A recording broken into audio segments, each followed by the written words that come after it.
पड़ता है। इसके बाद बेसिकली थीम के बाद, इसके बाद हम हमारे बेसिकली थीम इंस्टॉल करते हैं। और अभी बता दिया भाई थीम इंस्टॉल करना क्यों जरूरी है। वो अच्छी नहीं दिख रही वेबसाइट तो इसीलिए थीम इंस्टॉल करना जरूरी है। अपीयरेंस में गए और थीम्स पे क्लिक करा, कहता बताइए कहां से थीम चाहिए। मैं जी मुझे नई थीम चाहिए, ऐड न्यू थीम। तो मैंने जैसे ही ऐड न्यू थीम पे क्लिक करा, कहता है यहाँ एक से एक थीम्स हैं। कह रहा बताइए आप किस टाइप की थीम चाहते हैं। मैं मेरे को भी बच्चे को टेस्टिंग करानी है, कोई भी एक थीम मिल जाए तो अच्छा रहेगा। है ना, बहुत सारी थीम्स हैं। अगर मैं आपको नीचे इसमें एक सर्वे लेवल पे ले चलूं तो क्लिक करते हैं नीचे आपको बहुत सारी थीम्स अवेलेबल। कह रहा है इनमें से कोई एक थीम वगैरह अप्लाई कर लो। मैं मेरे को ना भी टेस्टिंग के लिए थीम चाहिए, तो मैं अगर testing purpose not a powerful but still एक छोटी सी थीम है, इसका नाम है बैंक थीम। है बहुत सारी, हर थीम की छोटी छोटी स्टडी करनी पड़ती है कि उसको अप्लाई करूंगा तो मेरी वेबसाइट दिखेगी कैसे। ये सब मैं अपनी वेबसाइट को अच्छा दिखाने के लिए तो कर रहा हूँ इसको इंस्टॉल। और अभी मैंने थीम के अंदर अपीयरेंस में थीम सर्च करी, थीम का नाम क्या है बेसिकली बैंक। जैसे ही मैंने बैंक थीम पे क्लिक करा और यहाँ से आकर मैं इसको क्या कर लूंगा बेसिकली इंस्टॉल करते ही 5 से 10 सेकंड 20 सेकंड के अंदर ही इंस्टॉल हो जाती है, डिपेंड ऑन सिस्टम आपका। अब इसके लिए इंटरनेट की जरूरत पड़ती है। इंस्टॉल हो गई तो वहीं पर अब एक ऑप्शन क्या दिख रहा है आपको, इसको अपनी वेबसाइट पे क्या कर लो एक्टिवेट। मतलब हमारी पूरी वेबसाइट का मैनेजमेंट डैशबोर्ड करेगा। अब जैसे ही मैंने इसको एक्टिवेट पे क्लिक करा तो ये आधी से ज्यादा स्ट्रक्चर हमारे पास अप्लाई कर चुका होगा। एक्टिवेट कर दिया। अब देखो अगर मैं यहाँ पर आता हूँ हमारी वेबसाइट पर, इसको मैं रिफ्रेश करता हूँ, इसका आधे से ज्यादा लुक जो है वो बैंक थीम ने बदल दिया। अब इसमें थीम अप्लाई हो चुकी है। क्या मुझे ये बैनर वैनर पर इसलिए कुछ करना पड़ा? कुछ भी नहीं लिखना पड़ा, अपने आप वो सारे रिसोर्स हो गए। ठीक है, तो इसलिए हम लोग इसके लिए थीम्स इंस्टॉल करते हैं। तो मैंने बताया थीम्स क्यों इंपॉर्टेंट है। अब बहुत सारी थीम्स हैं, अरे वो सब थीम भी छोड़ो, मैं हाथ से इतना बेहतर डिजाइन करना सिखा दूंगा कि आपको थीम की जरूरत ही नहीं पड़ा करेगी। ठीक है, तो ऐसे डिजाइन भी हम लोग सब उसके करते हैं। ओके बात है। अब कर दो, माना ये थीम आ गई। अब दो एक चीज ऐड करनी, बस फाइनल लास्ट और बताऊंगा। एक यहाँ पर एक लोगो कैसे ऐड होगा और यहाँ पर एक ये मेन्यूज किस तरीके से समझाते कर देते हैं सब देगा एकदम से बार-बार थोड़े ज़्यादा से वीडियो थोड़े करते हुए चलेंगे। नेम फादर नेम लिख के, हाँ सभी को करने रख लीजिए अपने पास किसी करने वेरी गुड। बाजू में भी बात कर रहे हैं, आप ध्यान से सुने। ठीक है, ये बन के रेडी है। अभी ऐसी ये हमारा ब्लॉग दिख रहा है। किसी का एक भी डाउट की दिखा कैसे करता है सर, तो यहीं पर ही आकर ऊपर ही यहाँ पर वर्ड बैंक आपके नाम लिखा हुआ आपकी साइट का, इसी पर आकर बस क्या कर देना है विजिट साइट पे क्लिक करते ही दिख जाए। यहाँ पर एक बराबर वाले टैब में आ जाओ तो दिख जाएगा। अब यहाँ कोई हमारा लोगो कैसे आएगा, यहाँ मेन्यू कैसे आएंगे, तो मैं दो चीज आज बस गाइड करूंगा। बाकी तो फिर हम आगे जब इसकी क्लासेस टैब वगैरह भी शुरू करेंगे, आज तो हमें बस एक इंट्रोडक्शन करना था, गाइड करना था। तो वो एक लोगो और ये मेन्यू यहाँ पर कैसे आएंगे उस पर बात कर लेते हैं।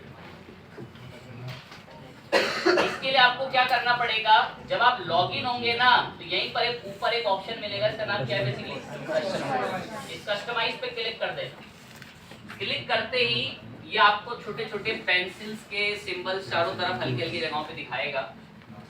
ये पेंसिल से पॉइंट दिखा रहा है। अब अभी जो वर्ल्ड बैंक पे यहाँ पर दिख रहा है ना पेंसिल का पॉइंट, मैंने क्लिक करा। कह रहा आप यहाँ वर्ल्ड बैंक लिखा हुआ दिखाना चाहते हो क्या? मैं चाहता हूँ ना कि यहाँ पर एक आइकन एक लोगो आना चाहिए, सिलेक्ट लोगो। देखो सिलेक्ट लोगो। अब कोई लोगो के लिए मैं यहाँ से डिमांड रखता हूँ कि कोई लोगो मिल जाए, मेरे पास लोगो अवेलेबल होंगे एज अ टेम्पररी टेस्टिंग के लिए।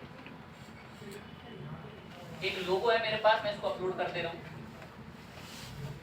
वहीं पेंसिल पे क्लिक करके लोगो आ गया था। अब इसका थोड़ा हाइट वाइट मैंने से डील करा और इसको क्रॉप इमेज करके लगा दिया। स्किप क्रॉपिंग भी कर देते हैं, तो फिर हम खुद से हाइट विड्थ, अब इसका थोड़ा नीचे करके ना ऐसे हाइट विड्थ मेंटेन कर लेते हैं। ये हाइट विड्थ मैंने नीचे से इसमें दे दी, हाइट विड्थ अभी इसकी ऐसी हो। और ये जो वर्ल्ड बैंक लिखा हुआ है इसको हटा नहीं आता। अब आप देखो वहाँ पर एक लोगो आ चुका है, इसको मैं 150 और 150 ऐसे कर दूँ। मकसद बस ये समझाने का है, डॉट अभी वैसे ना सोचिए कि लोगो हमने इतनी जल्दी फटाफट मंगा दिया। हम ये प्रॉपर कस्टम डिजाइन करने हर चीज लेवल पे सीखेंगे कि हमारे को अगर थोड़ा बाजू में चाहिए, बीच में चाहिए, तो लोगो कैसे आए। अभी मैं बस इतना रियलाइज करा रहा हूँ कि काम एक डैशबोर्ड से सिर्फ बता के आसान है, हमें कोडिंग से डील करना नहीं पड़ता। और थीम्स बहुत सारी हैं, हर थीम्स की रुक रुक के थोड़ी स्टडी करनी पड़ती है। वो मैं आपको बता दूंगा जब हम पढ़ते हुए चलेंगे आगे सब्जेक्ट्स में कि स्टडी थीम की कैसे करी जाती है। लोगों आ गया बात करते करते। अब थोड़ी बहुत सुविधा अगर मैं हल्के लेवल पे बोलूं, इसी में आप पेंसिल पे क्लिक करें, सभी लोगो वगैरह यहाँ पेंसिल पे क्लिक करें, आपको और सब सुविधा वगैरह सब देखने को नीचे यहाँ पर मिल जाती हैं, तो उनसे डील कर लें। साइट आइडेंटिटी वगैरह के अंदर आपको जो चीजें मिली वो यहाँ से तो दिखेंगी। अब इतने को अगर आप इससे खुश रहते हैं इसको पब्लिश कर देंगे। हेडर पे कोई इमेज वगैरह कोई चीज ऐड करनी है, थोड़ी बहुत सुविधा देके सब यहाँ पर आपको देखने को मिलेगी। पर लोगो ऐड करने के बाद ना मुझे यहाँ पर मेन्यू ऐड करने हैं, मेन्यू। अब मेन्यू बनाना मैं आपको एक लास्ट एक पॉइंट के रूप में और बताऊंगा, उसको ध्यान से सुनना। ये हमारा लोगो हो गया, यहाँ पर एक लोगो। इस थीम का नाम क्या था? इस थीम का नाम क्या था? इसमें कुछ भी मुझे काम करना पड़ा, बस मैंने अपीयरेंस पे थीम अप्लाई करी और फिर यहाँ से आकर मैं इसको विजिट कर लेता हूँ थीम को, और मुझे थीम में कोई एडिटिंग करनी है तो यहाँ से मैं क्या कर रहा था अभी इसको कस्टमाइज तभी देगा जब आप लॉगिन होगे।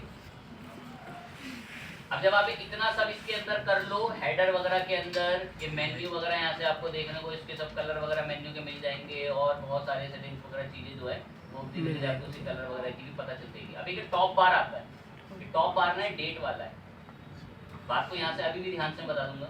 डिजाइन करने के लिए कहाँ आया था मैं? कस्टमाइज में मुझे ये ऊपर एक डेट दिखी, मुझे लगा थोड़ा डील करना चाहिए पर इसकी कोई एडिटिंग नहीं मिली। मैं थोड़ा नीचे जाता गया, मुझे यहाँ पर एक शब्द लिखा हुआ मिला, क्या नाम था इसका? अब टॉप बार पे यहाँ पर एक जर्नल में ऑप्शन आ रहा है, जिसमें आपको यहाँ पर एक क्या चीज दिख रही है, तो आपने इसको ऑफ करके डेट को यहाँ से क्या कर दिया, हटा दिया। हटाने में सिर्फ आपको गाइड कर रहा हूँ कि ऐसे जाके आइडेंटिफाई करनी पड़ती है चीज। और बैक करके अब यहाँ एक सोशल आइकन दिख रहा है, अब कह रहा है कि मैं इसमें आइकन सोशल आइकन अगर दिखवाना चाहें तो बस एक क्लिक दबा दिए। अब क्लिक दबाते आप देखेंगे फेसबुक वगैरह का आइकन दिखना है। मेरे पास अभी लिंक तो नहीं है एग्जैक्ट टाइम पे, तो मैं टेम्परेरी एक हैश छोड़ता हुआ चलूंगा, तो देखोगे वहां पर उनके कैसे वो आइकन बनते हुए दिखवा है। ये सब हमें वो थीम ने सर्विसेज प्रोवाइड करी, क्या हमें कोई मेहनत करके इनके सारे आइकन बनाने पड़े? और बस यहाँ से इनको पब्लिश कर दिया। आप यहाँ पर इनके प्रॉपर लिंक ऐड करना, मैं तो सिर्फ एक अभी छोटा सा गाइड कर रहा हूँ आपको। जब मैंने इतना इसको बना लिया ना, अब इसके बाद मुझे यहाँ मेन्यू बनाने हैं। मेन्यू तो देखो बहुत ध्यान से, मेन्यू बनते कैसे, ये मेन्यू कैसे बनेंगे। यहाँ पर ये जो मेन्यूज हमारे पास आते हैं वेबसाइटों में, इस तरीके के जो मेन्यूज होते हैं, ये जो इस तरीके के मेन्यूज हैं कैसे बनेंगे। तो ये मेन्यूज बनाने के लिए माइंड में एक बात आपके सीधी करेक्ट पहुंच जाए, अगर आपको आपके वेबसाइट में मेन्यूज बनाने हैं तो आपको बनाने पड़ेंगे आकर क्या बेसिकली पेज।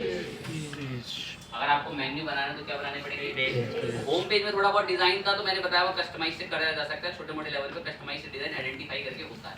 मैं फिर बोल रहा हूँ इतने डीप लेवल पे अभी ना जाएं, अभी हम बिल्कुल एक बेस से उन चीज़ों को थीम को पढ़ेंगे। बट अभी इससे आज का दिन वो लेते हैं कि आपको थोड़ा पता चले कि वर्डप्रेस वगैरह क्या चीज़ों से वेबसाइट किस तरीके से फटाफट बन जाती है। ISS की जो वेबसाइट आपको दिख रही है, ये मैंने ही बना रखा है पूरा होम पेज। ये सामने जो दिख रही है स्लाइडर हर चीज़ मैंने ही बना रखी है, पूरे वर्डप्रेस की बनाई हुई site totally A to Z जितनी मेरा नाम ये सब आप भी सब ये बॉक्स खोलने वोलने सारी चीज़ें एड्रेस वगैरह सब आप भी सीख जाएंगे इसमें। पूरी ही मेरे द्वारा ही बनाई हुई वेबसाइट। अब ओके बात है, अब आगे सुने ध्यान से।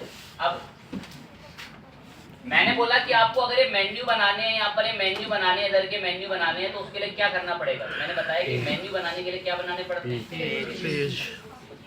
तो अपने में पॉइंट ऐसे कि how to create a menu, तो उसमें पेजेस करके लिखना, और पेजेस में आकर यहाँ से बोलना पड़ेगा ऐड न्यू पेज। क्या बोलना पड़ेगा? Add new page. क्लिक दबाएं add new page. Add new page पे क्लिक दबाते ही मैंने आपके लिए पहला पेज बनाया वेबसाइट में, जिसका नाम ऐसे मैंने रख दिया अभी यहाँ से आके अबाउट अस। क्या नाम रखा है इसका? About us. इसको पब्लिश कर दिया, एक पेज बनाया अबाउट अस के नाम से। अब अगर यहाँ मैं रिफ्रेश करूं तो आप देखो आपका एक पेज एक यहाँ पर मेन्यू आ चुका है, इसका नाम क्या है basically? About us. About us के बाद बैक करके एक और मेन्यू बनाना है तो पेज पर ही आके ऐड न्यू पेज पर चलो, और ऐड न्यू पेज पर एक और पेज मैंने ऐसे बनाया, इसका नाम हमने क्या रख दिया बेसिकली? Contact us. पब्लिश पे क्लिक करा और देखो यहाँ आके रिफ्रेश करते हैं, देखो अगला पेज आ गया कॉन्टैक्ट अस। ऐसे ही यहाँ पर इसी में ऐड न्यू पेज करके अब मैं दो एक पेज और बना लेता हूँ, गैलरी, और इसी में मैंने एक और ऐड न्यू पेज करके पेज बनाया कोर्सेज, और इसको भी पब्लिश करा। कोर्सेज के बाद मैंने यहाँ पर आकर दो एक कोर्सेज के नाम बड़े फटाफट लिखे भी। एडीसी जैसे कोर्स करके एक नाम लिखा, एक और ये सब हम पेज बना रहे हैं पेज। और ये पेज बनाने से पता है क्या होता जा रहा है, यहाँ पर क्या जुड़ते जा रहे हैं, मैन न्यूज। इनसे डील करना भी अभी और डीप बताएं। फिर लिखा मैंने यहाँ से डी कैप, और यहाँ से आके इसको पब्लिश पे क्लिक करा, यहाँ से भी पब्लिश हो। देन आकर यहाँ से ऐड न्यू पेज पर एक और आए, और यहाँ से आकर हमने इसमें लिखा MDC, इसको ही पब्लिश। जितने भी मैंने बनाए हैं ना, ये सब देखो यहाँ दिख रहे हैं ये, पर ये तो अपनी मर्जी से चले जा रहे हैं, कोई हमारी बात ही नहीं मान रहा। देखो कैसे मेंटेन करते हैं। और उससे पहले एक सर्वे लूंगा, वो जो मेन्यू अभी मैंने बनाया वो बन कहाँ से रहे थे, पेजेस पे जाके क्या करना पड़ रहा था, ऐड न्यू पेज का नाम दो तो वहाँ पे क्या बन के आ जा रहा था, मेन्यूज बन के आ रहे थे सर। ठीक है। लेकिन मुझे उनकी एक बात बुरी पता है क्या लगी, जिसका जहाँ मन कर रहा है वो वहाँ आ जा रहा है। मन तो नहीं, वो ABCD के सीक्वेंस के हिसाब से चल रहे हैं।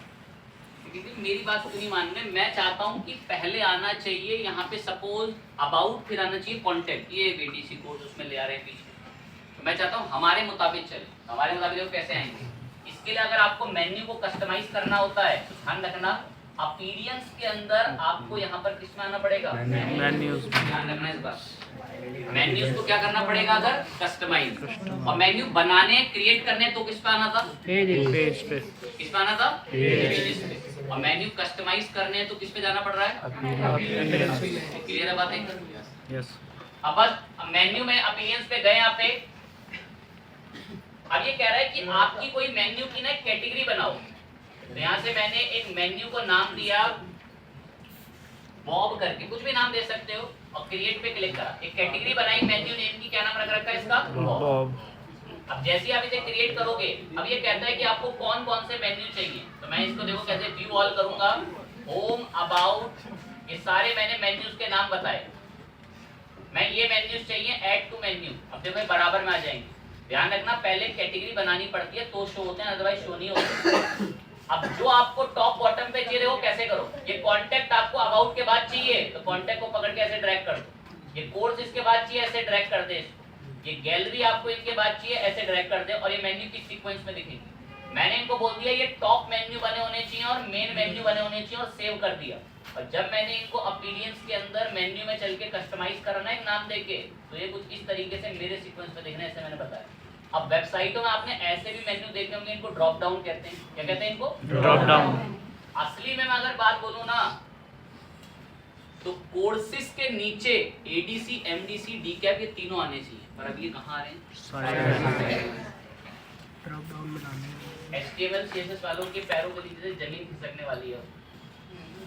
ये जो ये कोर्सेज है ना, इसको हटा के बस इसके थोड़े से नीचे ड्रैग कर दो, ड्रॉप डाउन मेन्यू बन गए।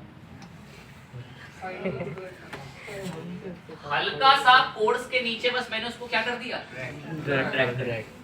और ड्रैग करने के बाद ये मैंने सेव मेन्यू पे क्लिक करा, और क्लिक करने के बाद ये मैंने रिफ्रेश करा। अब देखो कोर्सेज के नीचे ड्रॉप डाउन बन के रेडी।